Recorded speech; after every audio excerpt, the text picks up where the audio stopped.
Hello friends, a very good morning to all of you. Welcome back to the channel online शिक्षण।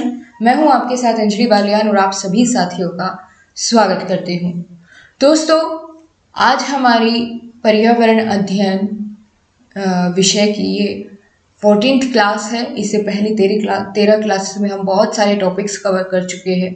अगर आपने उनको नहीं देखा है तो प्लेलिस्ट बना दी गई है, चैनल पर जाकर आप प्लेलिस्ट में उनको देख सकते हैं। तो आज की क्लास में हम लोग क्या करेंगे? आज की क्लास में हम इस तरह से सेशन रखेंगे कि एक टॉपिक भी कवर हो जाए, उससे रिलेटेड क्वेश्चंस भी कवर हो जाए और लगे हाथ एक और टॉपिक हम कवर कर ले। यानी यहाँ पर हम एक टॉपिक जिसका नाम है महासागर, ये कवर करेंगे बहुत अच्छे तरीके से। साथ ही इसके प्रीवियस ईयर क्वेश्चंस भी लगा लेंगे। और एक और टॉपिक आपका आता है पेपर में, वर्षा, उससे एक आध क्वेश्चन कभी पूछा गया है तो उसके क्वेश्चंस को भी हम साथ ही लगा लेंगे। ठीक है, सो गाइस, फटाफट से आप लोग तैयार हो जाइए। क्या आप सभी क्लास के लिए तैयार है? बहुत बढ़िया। फटाफट से एक बार वीडियो को शेयर कर दीजिए ताकि हम आगे की शुरुआत कर पाएं। और चलिए शुरू करते हैं। सबसे पहले हम लोग, जैसे कि मैंने आपको बताया कि एक टॉपिक है वर्षा, इससे कभी कभार प्रश्न पूछा गया है, तो यहाँ सबसे पहले इसी के क्वेश्चंस को लगाएंगे कि कैसे कैसे प्रश्न यहाँ से पूछे गए हैं। पहला प्रश्न है, भारत में कृषि को प्रभावित करने वाला मौसम का सबसे महत्वपूर्ण तत्व क्या है? क्या कहा है? भारत में कृषि को प्रभावित करने वाला मौसम का कौन सा सबसे महत्वपूर्ण तत्व है? ऑप्शन के अकॉर्डिंग आपको बताना है इन चारों में से कौन सा है। तापमान, आर्द्रता या पवन या फिर वृष्टि। वृष्टि कहते हैं वर्षा को। तो बताइए कौन सा सबसे महत्वपूर्ण तत्व है? तो इन सबसे ज्यादा जो महत्वपूर्ण तत्व है वो है वृष्टि या वर्षा। ये आपका यूपी टेट 2013 में पूछा गया प्रश्न है। देखिए दोस्तों, भारत में कृषि को प्रभावित करने वाला सबसे महत्वपूर्ण तत्व वृष्टि है, क्योंकि भारत उष्ण तथा समशीतोष्ण दो कटिबंध में स्थित है। इसीलिए यहाँ पर आपका सबसे ज्यादा प्रभावित करने वाला कारक बन जाता है भारत में कृषि को वृष्टि या वर्षा। आगे पूछा गया है आपसे, वर्षा जल संग्रहण क्या है? वर्षा जल संग्रहण का मतलब होता है इकट्ठा करना। वर्षा के जल को इकट्ठा करना क्या कहलाएगा? ऑप्शन ए, प्रयुक्त जल का संग्रह एवं और भंडार। भाई, प्रयुक्त जल का क्यों होगा? वर्षा जल का होना चाहिए ना। तो वर्षा जल का जमाव और भंडारण, ये बिल्कुल सही है। पानी का वितरण नहीं, उपयुक्त में से कोई नहीं, बिल्कुल नहीं। तो यहाँ पर आपका सही जवाब क्या हो जाएगा? वर्षा जल का जमाव और भंडारण। ठीक है, बहुत बढ़िया। इसका थोड़ा सा डिटेल में जानेंगे। वर्षा जल का जमाव और भंडारण वर्षा जल संग्रहण कहलाता है। ठीक है, वर्षा जल का जमाव और भंडारण करना ही वर्षा जल संग्रहण कहलाता है। धरती पर पानी का मुख्य स्रोत वर्षा का जल है। वर्षा के जल का कुछ भाग मिट्टी के कणों एवं पौधों की जड़ों से चिपककर उनकी वृद्धि में सहायक होता है और वर्षा का जल धरती पर गिरने के बाद विभिन्न स्रोतों से नदियों एवं नालों में चला जाता है। अतः भूजल स्तर को ऊंचा उठाने के लिए वर्षा का पानी गड्ढों या तालाबों में एकत्र करना चाहिए। इससे भूजल का पुनर्भरण होता है। ठीक है, भूमि के जल का क्या होता है? पुनर्भरण होता है। तो ये था वर्षा का जल का जमाव करना, ठीक है, भंडारण करना। आगे चलते हैं। अगला क्वेश्चन है, जब जल वाष्प वायुमंडल में अवक्षेपित संघनित होकर द्रव के रूप में पृथ्वी पर गिरते हैं तो उसे क्या कहते हैं? जब जल वाष्प वायुमंडल में संघनित होकर के फिर वापस से द्रव के रूप में पृथ्वी पर गिरते हैं तो हम उन्हें क्या कहेंगे? बादल कहेंगे, बर्फ कहेंगे, वर्षा कहेंगे, जल वाष्प कहेंगे। तो जब पानी के रूप में गिरते हैं तो उसको हम क्या कहते हैं? द्रव के रूप में जब गिरते हैं उसको हम वर्षा कहते हैं। ठीक है, क्या कहते हैं? वर्षा कहते हैं। दोस्तों, जल चक्र जो आपका वाटर साइकिल होती है उसके अनुसार अगर बात करें तो जब सूर्य के ताप के कारण क्या होगा? समुद्र से, नहरों से जल का वाष्पीकरण होगा, भाप बन के उठ जाएगा। ठीक है, और वायुमंडल में जा करके वो क्या होगा? ठंडा हो जाएगा और ठंडा होने पर जल वाष्प संघनित होकर बादलों का रूप ले लेते हैं। ठीक है, फिर यहाँ से वह वर्षा हिमवृष्टि के रूप में धरती या समुद्र पर नीचे वापस गिरते हैं। तो इसी को हम जल चक्र भी कहते हैं। आगे बढ़ते हैं। तो भारत के किस राज्य में सर्वाधिक वर्षा होती है? भारत में पूछा गया है। तो भारत के किस राज्य में सर्वाधिक वर्षा होती है? तो मेघालय में होती है ना। और मेघालय में भी कौन से स्थान पर? तो मासीन राम एक स्थान है, यहाँ पर सर्वाधिक वर्षा होती है, और जो अपनी प्राकृतिक सुंदर और अत्यधिक वर्षा के कारण प्रसिद्ध है। मेघालय के इस स्थान को विश्व में सर्वाधिक वर्षा करने वाले स्थान के रूप में जाना जाता है। मासिन राम में कितनी वर्षा होती है? तो 1221 सेंटीमीटर वर्षा होती है। और गाइस आपको ध्यान रखना होगा, कहीं कहीं आपको ये मासीन राम के स्थान पर चेरापूंजी भी देखने को मिल जाएगा। ये भी, इसका भी मतलब यही है, ठीक है, चेरापूंजी भी देखने को मिल जाएगा। तो भी आप यहाँ घबराएंगे नहीं कि मासीन राम तो ऑप्शन में नहीं है, ठीक है। तो चेरापूंजी भी आपको देखने को मिल सकता है, याद रहेगा। अब दोस्तों एक और चीज आपको यहाँ पर ध्यान रखनी है, ये आपका 2019 से पहले तक का है ये रिकॉर्ड, ठीक है, क्योंकि बुक्स तो तभी की छपी हुई है, ये प्रश्न भी तभी आया था। तो आपका ये 2019 से पहले छपा हुआ रिकॉर्ड है कि भारत में किस राज्य में सबसे ज्यादा वर्षा होती है? तो मासीन राम है था। लेकिन 2019 में इसको बदल करके क्या किया गया? 2019 में इसको बदल करके आपका क्या किया गया? यहाँ पर महाबलेश्वर, ठीक है, महाबलेश्वर को पहले स्थान पर कर दिया गया कि महाबलेश्वर में सर्वाधिक वर्षा होती है, महाबलेश्वर, ठीक है। और महाबलेश्वर पड़ता कहाँ है? तो ये महाराष्ट्र में पड़ता है, महाराष्ट्र में, ठीक है। तो सबसे ज्यादा वर्षा कहाँ होती है? महाबलेश्वर में होती है। किसको पछाड़ दिया इसने? चेरापूंजी को। अब दूसरे स्थान पर चेरापूंजी या मासिन राम में होती है, और पहला स्थान किसका है? महाबलेश्वर का है। बस इतनी सी बात आपको थोड़ा सा यहाँ पर अपडेट रखनी है। बाकी आगे चलते हैं। हमने कल महाद्वीप के बारे में बहुत अच्छे से जान लिया था, बहुत बढ़िया तरीके से महाद्वीप सारे हमने कवर कर लिए, सातों के सातों कॉन्टिनेंट्स। आज मैंने जैसे कि शुरुआत में ही आपको बताया था कि हम ओशियंस के बारे में जानेंगे, महासागर के बारे में जानेंगे, ठीक है। तो कल की जो हमारी कक्षा हुई थी उसमें हमने जब कॉन्टिनेंट्स पढ़ा तो कौन कौन से 7 कॉन्टिनेंट्स के बारे में हमने जाना था?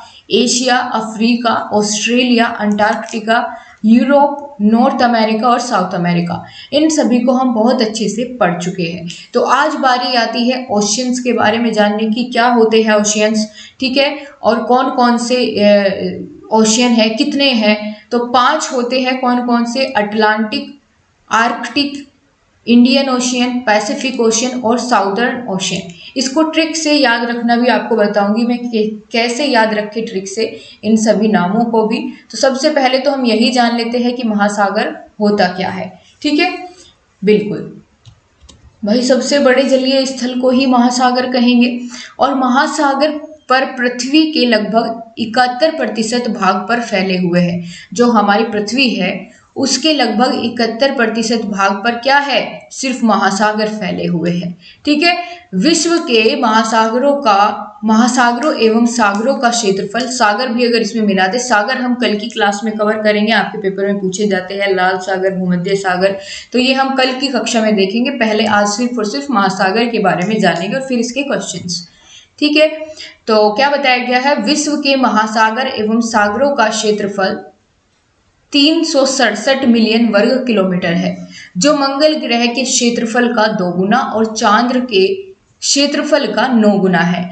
विश्व का लगभग 98% जल सागरों में होता है और लगभग 2% नदियों, झीलों, भूगर्भ तथा मिट्टी में होता है, ठीक है। तो विश्व का जितना भी जल है उसका 98% तो आपको महासागर में देखने को मिलेगा और बाकी बचा 2% वो सागर, नदियों, आपका नदियों में, झीलों में, इन सभी में देखने को मिलेगा। तो इतना बड़ा ये आप कह सकते हैं कि परसेंटेज रखता है अपने पास। बाकी दोस्तों वीडियो की क्वालिटी को आप इम्प्रूव कर लीजिए, थोड़ा सा यहाँ ये धुंधला है क्योंकि ये मॉर्निंग में मैंने इसकी PDF बनाई तो वो थोड़ा सा स्कैन होने में यहाँ पर गड़बड़ी हो गई। और आप जानते हैं कि जल के कारण ही पृथ्वी पर क्या संभव है? जीवन संभव है। अब हम क्या करेंगे, एक प्लेन पेपर यहाँ पर आ जाते हैं और अब एक एक करके मैं इनको खुद समझाऊंगी कि क्या है ये महासागर, ठीक है, और कौन कौन से हैं, याद कैसे रखें, सबसे बड़ा कौन सा है, किसकी क्या खास बात है, सारी चीजें जानेंगे। बस थोड़ा सा पेशेंस से बने रहिए और बहुत अच्छे से इसको कवर कर लेंगे, यहाँ से कोई क्वेश्चन आपका बाहर नहीं जाएगा। हम क्या पढ़ रहे हैं? महासागर। ठीक, तो चलिए शुरू करते हैं। सबसे पहले तो मैं आपको बता दूं दोस्तों, विश्व में कितने महासागर है? 5 प्रमुख महासागर है। कितने? 5 है। कौन कौन से? अगर इनके नाम लिखना हम चाहे तो एक बार नाम लिख लेते हैं इनके। प्रशांत महासागर आपके याद है तो बताते हुए चले साथ साथ। प्रशांत महासागर। दूसरा क्या है? थोड़ा सा स्पेस दे करके लिखते हैं ताकि इनके बारे में जितनी भी इंफॉर्मेशन है वो यहीं आ जाए। दूसरा कौन सा है? अटलांटिक महासागर। अटलांटिक महासागर। तीसरा हम जिसके बारे में जानेंगे उसका नाम है हिंद महासागर। ठीक है, हिंद महासागर। और चौथा जिसके बारे में हम लोग जानेंगे उसका नाम है आर्कटिक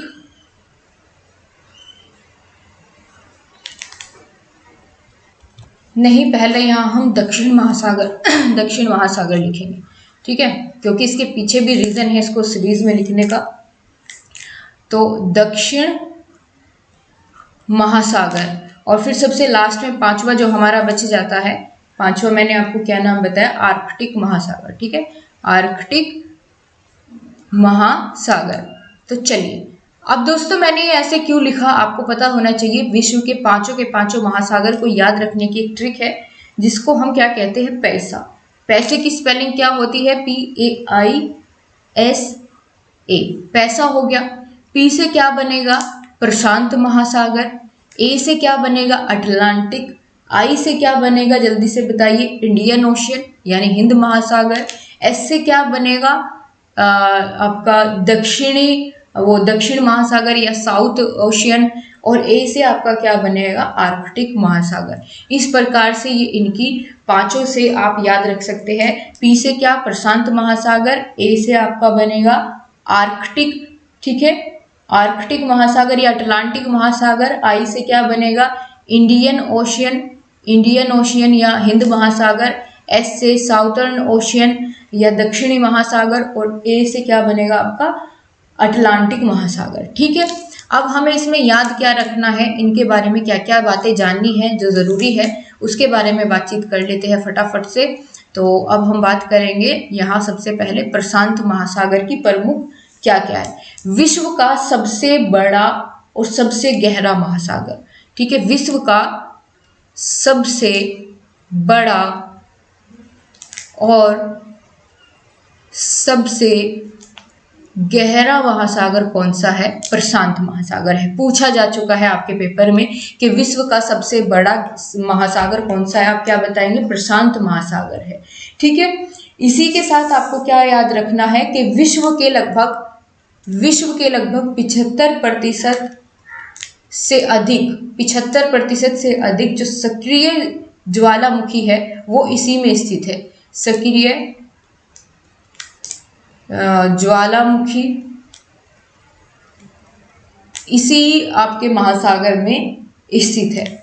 अब प्रशांत महासागर का सबसे गहरा स्थान कौन सा है? सबसे गहरा स्थान, इसमें बहुत बड़े बड़े जो आप कह सकते हैं कि पानी के जहाज होते हैं वो इसमें डूब जाते हैं। तो प्रशांत महासागर का सबसे गहरा स्थान कौन सा है? तो आप क्या बताएंगे? मेरियाना। ठीक है, मेरियाना ट्रेंच।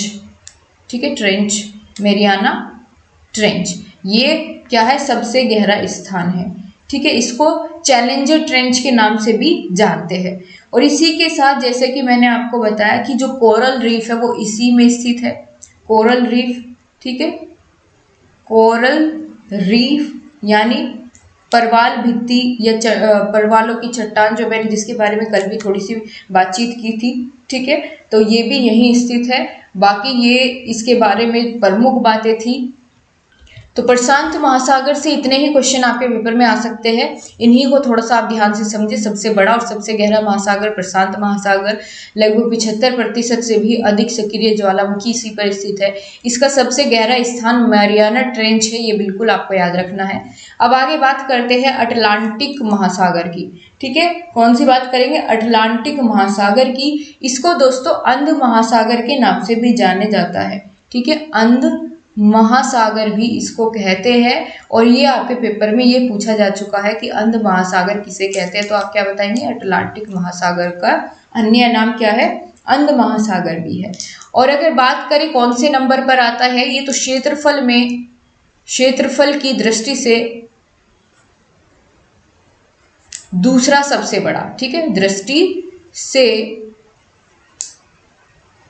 सेकंड नंबर पर आता है। ठीक है, सेकंड वर्ड या दूसरा स्थान इसका है। तो ये हो गया। बाकी और इसके बारे में आपको क्या जानना चाहिए कि अटलांटिक महासागर का सबसे गहरा स्थान इसका कौन सा है? वो तो प्रशांत महासागर का था। अब इसका सबसे गहरा स्थान कौन सा होगा? सबसे गहरा स्थान अटलांटिक महासागर का, तो आपको याद रखना है ये, इसका नाम है प्यूर्टो रिको ग्रत। ठीक है, प्यूर्टो रिको ग्रत, ये सबसे गहरा स्थान है। ठीक है, ग्रत मतलब गड्ढा, गड्ढा कह सकते हैं। तो प्यूर्टो रिको ग्रत कहाँ स्थित है? अटलांटिक महासागर में। और अटलांटिक महासागर का सबसे गहरा स्थान ये होता है। अब दोस्तों यहाँ से एक क्वेश्चन और बन जाता है कि बरमूडा ट्रायंगल कहाँ स्थित है? ठीक है, डेविल्स ट्रायंगल जिसको हम बोलते हैं, बरमूडा ट्रायंगल। अगर इसकी चपेट में कोई पानी का जहाज आता है तो पता भी नहीं चलता कहाँ गया। तो बरमूडा ट्रायंगल कहाँ स्थित है, या फिर त्रिभुज कहे, चलिए ट्रायंगल लिख लीजिए। अगर त्रिभुज आ जाए, बरमूडा त्रिभुज, तो भी आप पहचान लेंगे ना इसको। ठीक है, डेविल्स ट्रायंगल इसको इंग्लिश में कहते हैं। तो ये भी अटलांटिक महासागर में ही स्थित है। इसमें क्या हो जाते हैं, जो पानी के जहाज होते हैं वो लापता हो जाते हैं, इस वजह से पूछ लिया जा सकता है। ठीक है, फेमस है। अब इसी के साथ साथ अटलांटिक महासागर में सारगेसो समुद्र पाए जाते हैं। सारगेसो समुद्र भी इसी में पाए जाते हैं। अब ये सारगेसो कुछ नया नया सा नाम है, इसका क्या मतलब है दोस्तों? एक समुद्री घास होती है जो समुद्र के ऊपर तैरती रहती है। ठीक है, उसको हम सारगेसो कहते हैं। तो ये हो गया आपको।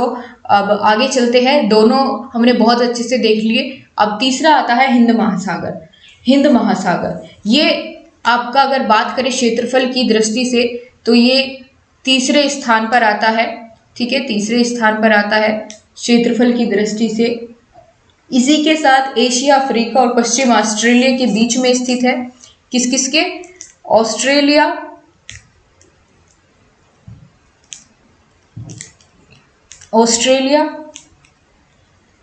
और एशिया और अफ्रीका। ठीक है, अफ्रीका के बीच स्थित है। अफ्रीका के बीच स्थित है, याद रहेगी ये। बहुत बढ़िया। कमेंट बॉक्स में बातें बिल्कुल नहीं होनी चाहिए, ध्यान दीजिए। ये मैं क्यों इसलिए लिख लिख के बता रही हूँ ताकि आपको ज़्यादा समझ आए। इसी के साथ इसका सबसे गहरा स्थान कौन सा है? ये सबसे गहरे स्थान पूछ लिए जा सकते हैं। ठीक है, हिंद महासागर का सबसे गहरा स्थान कौन सा है? तो इसका सबसे गहरा स्थान है सुंडागर्त। सुंडागर्त। ठीक है, इसको एक और नाम से जाना जा सकता है, जावा गर्त के नाम से भी इसको हम जानते हैं, और वैसे क्या कहते हैं? सुंडागर्त। ठीक है, ये हिंद महासागर का सबसे गहरा स्थान है। अब हम बात करेंगे आपका दक्षिणी महासागर की। ठीक है, दक्षिणी महासागर। दक्षिण महासागर से आपका कोई खास क्वेश्चन नहीं पूछा जाता है, बस आपको इसका नाम ही याद रखना है, दक्षिण महासागर। अब बात करते हैं आर्कटिक महासागर की। इसमें क्या कुछ खास है? तो आर्कटिक महासागर ये दुनिया का सबसे छोटा महासागर है। ठीक है, दुनिया का सबसे छोटा, ये एक तो यही इसकी खास बात है, ये दुनिया का सबसे छोटा महासागर है। दुनिया का सबसे छोटा महासागर है। कौन सा? आर्कटिक महासागर। क्योंकि हमने जो याद की है ट्रिक पैसा, ये क्षेत्रफल के अनुसार ही इनको घटते क्रम में हमने याद किया है, पहले सबसे बड़ा, फिर उससे छोटा, फिर उससे छोटा, तो ऑटोमेटिकली आपको ये याद हो जाएगा कि कौन से नंबर पर आता है। ठीक है, और पृथ्वी के उत्तरी गोलार्ध में ये स्थित है आर्कटिक महासागर। किसमें? पृथ्वी के उत्तरी गोलार्ध में स्थित है, उत्तरी गोलार्ध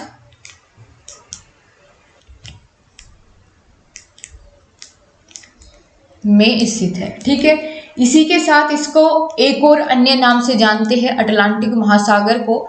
किस नाम से? छिपता हुआ महासागर, छिपता हुआ महासागर, महासागर। अब दोस्तों इतना छोटा है, कहीं भी छिप जाता है। ठीक है, ऐसे इसको रिलेट करके याद रख लीजिए। ठीक है, और कारण क्या है वैसे आर्कटिक महासागर को ये कहने का छिपता हुआ महासागर? क्योंकि इसमें आपका अधिकांश समय क्या होती है, इसमें बर्फ जमी रहती है आर्कटिक महासागर में, इस वजह से इसको छिपता हुआ महासागर के नाम से भी जाना जाता है। तो ये हो गया आपका प्रमुख जितने भी हमारे 5 महासागर थे, इन सभी के बारे में हमने जाने। एक बार फटाफट से जानते हैं। गर्त को हम खाई भी कह सकते हैं। ठीक है, खाई, गड्ढा, तो खाई भी इसको कह सकते हैं कई बार, तो खाई के नाम से भी पूछ लिया जा सकता है। तो सबसे पहले किसकी बारी थी? प्रशांत महासागर की। तो ये सबसे बड़ा और सबसे गहरा है। 75% से अधिक सक्रिय ज्वालामुखी इस पर स्थित है प्रशांत महासागर में। प्रशांत महासागर का सबसे गहरा स्थान या सबसे गहरी खाई कौन सी है? तो मैरियाना खाई है या मैरियाना ट्रेंच है। ठीक, कोरल रीफ इसी पर स्थित है। आगे बढ़ते हैं तो अटलांटिक महासागर की बारी आती है, जिसको हम अंध महासागर के नाम से भी जानते हैं। क्षेत्रफल की दृष्टि से दूसरे नंबर पर आता है और इसमें सार्गेसो समुद्र भी है। ठीक, और सबसे गहरा स्थान अटलांटिक महासागर का क्या है?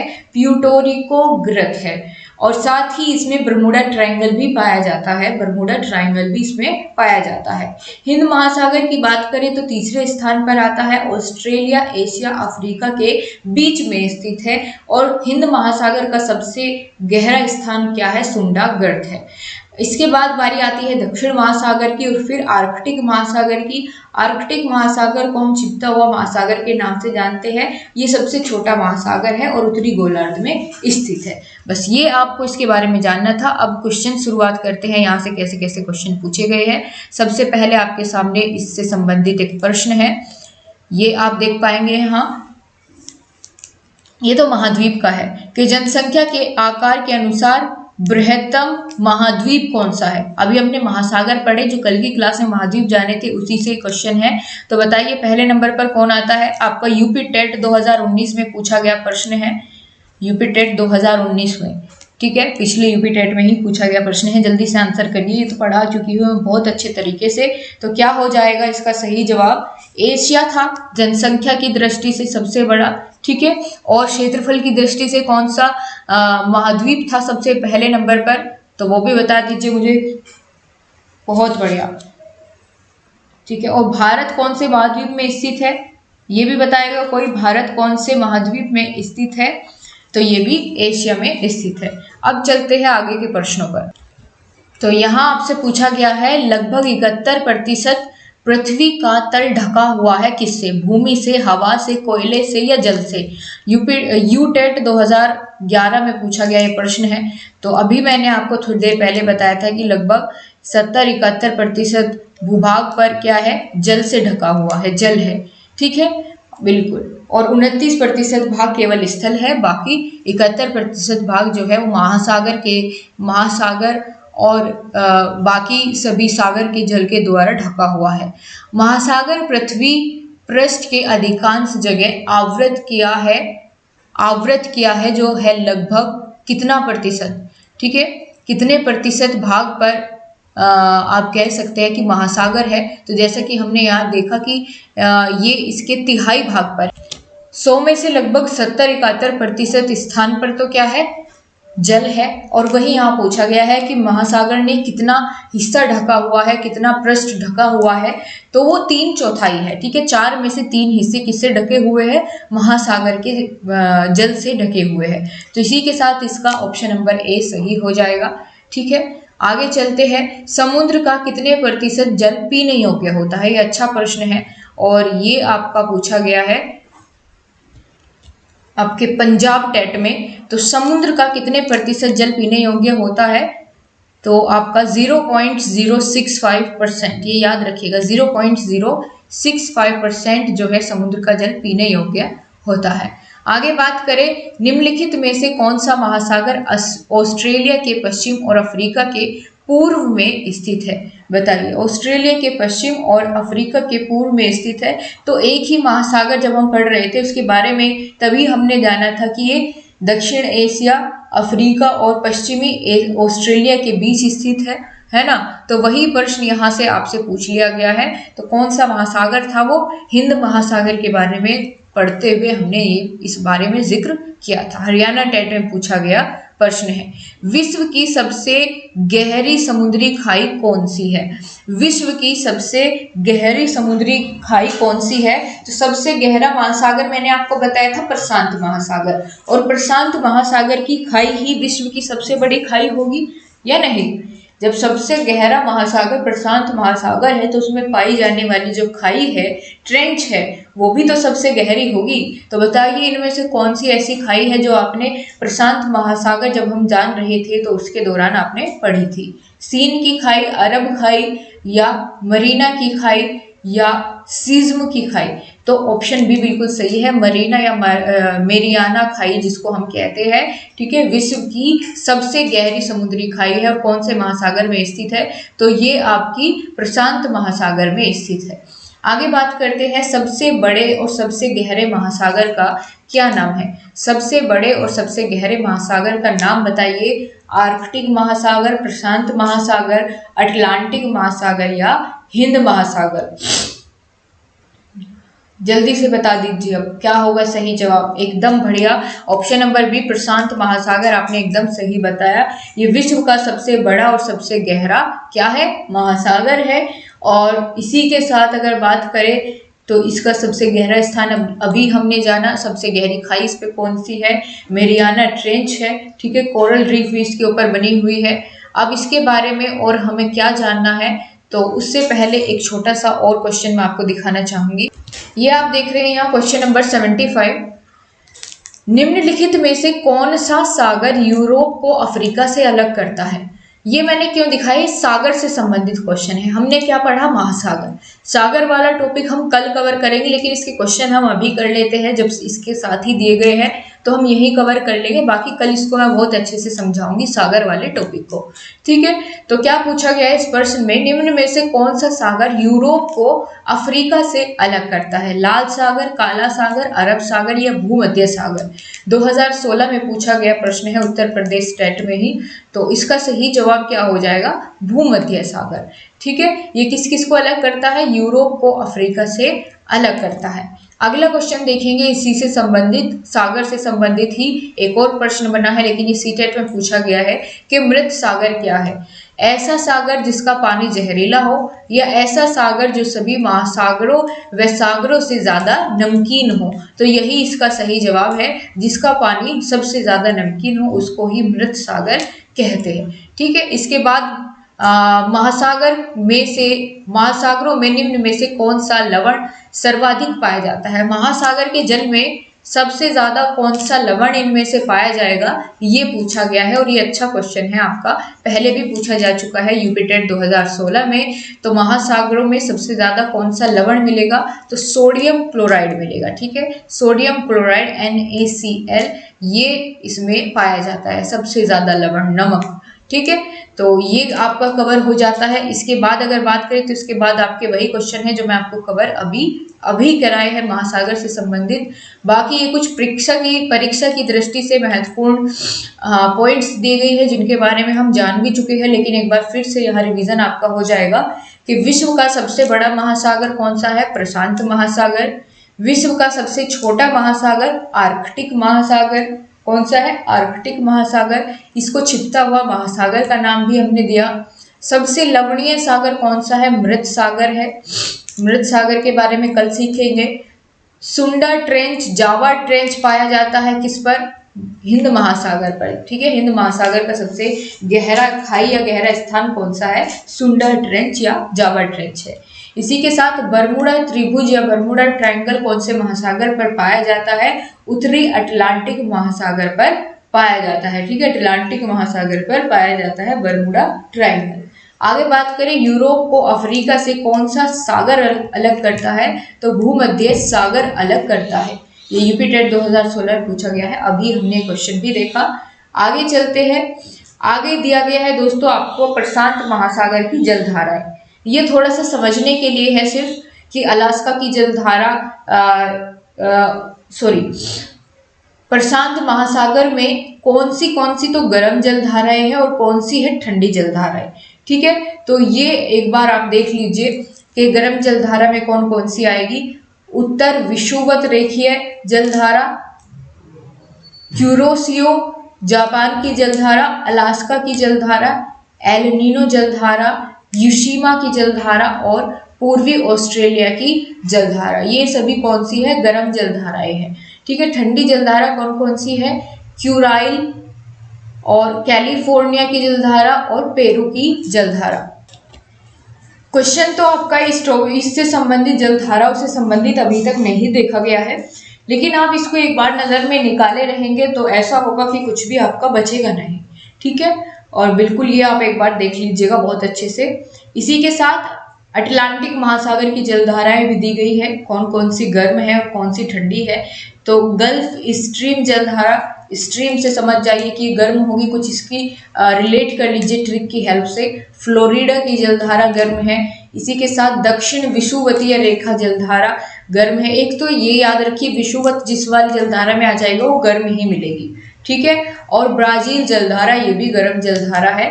और इसी के साथ ठंडी जलधारा की अगर बात करें तो लेब्राडोर की जलधारा, साथ ही बेंगुएला की जलधारा ये भी गर्म व ठंडी, ये दोनों की है, गर्म और ठंडी दोनों। ठीक है, कनारी जलधारा और फोकलैंड की जलधारा ये किसकी, अटलांटिक महासागर की जलधाराएं हैं। ठीक है, और इसी के साथ दोस्तों ये बस यही आपको एक अपने आप से क्या करना है, 2-3 बार देखना है ताकि आपको क्लियर हो जाए कौन कौन सी किस्में आएगी। ऑप्शंस को देख करके बस इतना आप रिलेट कर ले, उतना ही बहुत है। तो आज की क्लास को हम दोस्तों यहीं तक रखते हैं। हमने महासागर के बारे में पूरा जान लिया है, वर्षा वाले टॉपिक से क्वेश्चन कर लिए हैं, सागर वाले टॉपिक से आए गए क्वेश्चंस भी हमने कवर कर लिए हैं। कल हम एक तो सागर वाला टॉपिक कवर करेंगे और इसके साथ ही कोई सा और एक टॉपिक कवर कर लेंगे। ठीक है, तो आज की क्लास को हम यहीं तक रखते हैं। आप सभी को अगर क्लास पसंद आई है तो वीडियो को लाइक और शेयर करना आप बिल्कुल ना भूलें और अपने सभी फ्रेंड्स के साथ शेयर ज़रूर करें। आप सभी का बहुत बहुत धन्यवाद। मिलते हैं आपको 3 बजे, लेकिन उससे पहले आपकी रोहित सर की क्लास होगी, उसमें आप सभी को अच्छे से क्लास लेनी है। So thank you so much guys, bye bye, take care, जय हिंद, जय भारत।